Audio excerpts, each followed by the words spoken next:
what you're doing, you'll have a clinical plan, which we will go through when we've done your assessments and things. When you're doing the calves, you have to massage the calves and then flush the hamstrings and then go back to the calves. When you're doing the hamstrings, you could just go straight to the hamstrings and not have to worry about the calves. But I do think that they're so closely related that any issues going on at the hamstrings, you might as well go into the calves as well. Starting at the calves and then move up to the hamstrings. So I just think you'll get a little bit more of a therapeutic effect going on.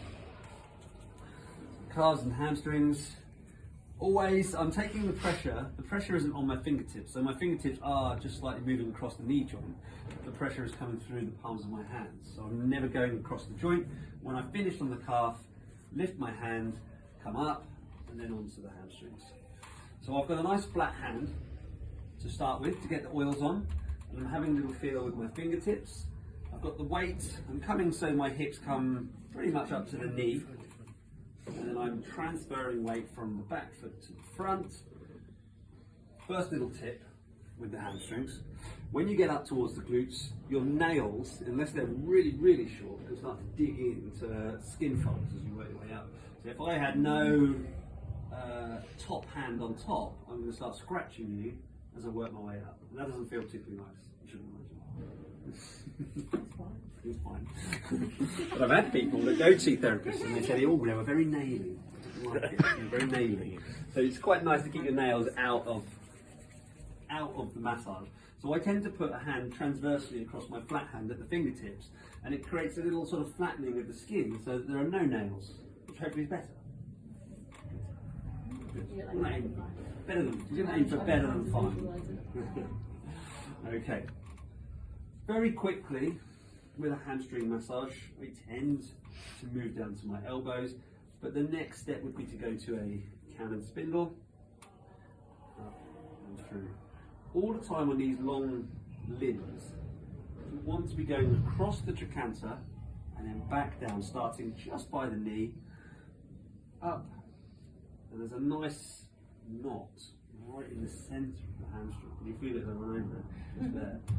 And then across, and then back down. So I'm pretty much moving transversely across bicep femoris, because bicep femoris, if I wasn't, would be going more to the midline, which is fine. It creates a nice little petrissage on the bicep femoris. And then I'm going to move into forearm glide, which is my most comfortable position. Hand on the couch to give you a little bit of support. Shoulder over elbow, and then I start from the inside and work my way out to the trochanter, but my elbow doesn't leave the skin. It's always on, but it's just a very light push back down. One of the main reasons for asking you to draw is for you to understand that this is only one of the muscles. There are two more quite close to the inside. So you need to create a little bit of space. When you lift a limb, take it from the malleoli of the ankle and then just support the kneecap so that you don't drag it in case you've got any knee issues. Lift, abduct, and then into this position. Your towel needs to be longitudinal. As soon as you abduct the legs, you've got then potential for groin exposure. So your towel being longitudinal will mean that you're covered at all times. You can then just push it into the gap and make sure that you are always covered. Just add a little bit more loose.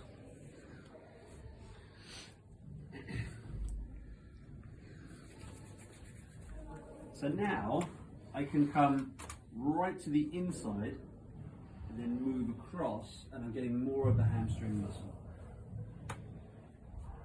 I really like using my elbow. If I want to get all the way up to origin, really slow down, come behind your work, sharpen your elbow, and then you'll come right up into the ischium. How's that? That would be a simple kneading friction in there, and then I can come back again. So go all the way up. Change my elbow from transverse into longitudinal and go right up into the sit bone. Do a couple of little compressions or simple kneading frictions, and then come back out again. You should hold it in that position. Yeah, hold it in that position. So compression, like static, simple kneading friction, little sort of friction down. There is a nice sort of lump And I keep coming across, just in here. So Richard, so that lump, that's fascia, is it? Not it like what? It'll What be is the lump? you have to go through each death's case history to figure out what the lump is. So it could be like a scarring from an injury. Yeah. It could be excessive usage causing spasm going on in there. It could be like a fascial contraction, some neurological, physiological combo going on in there. So not, I don't think there's been an injury in there. So I think it's like a thickening of the muscle tissue. And you can tell just from the feel on your. From the feel of my elbow, we have to fine tune. So I think there's something going on here. I need to check with Steph. And it might need a bit more of a warm up before she can really feel it. But does it feel like a difference in pain sensation? Do you normally hold it for that long? I'm sort of pulsing it. So a couple of seconds and then release. A couple of seconds and release. I mean, triple point therapy would be holding for longer and deeper and So you're like, more of the release. Yeah. yeah.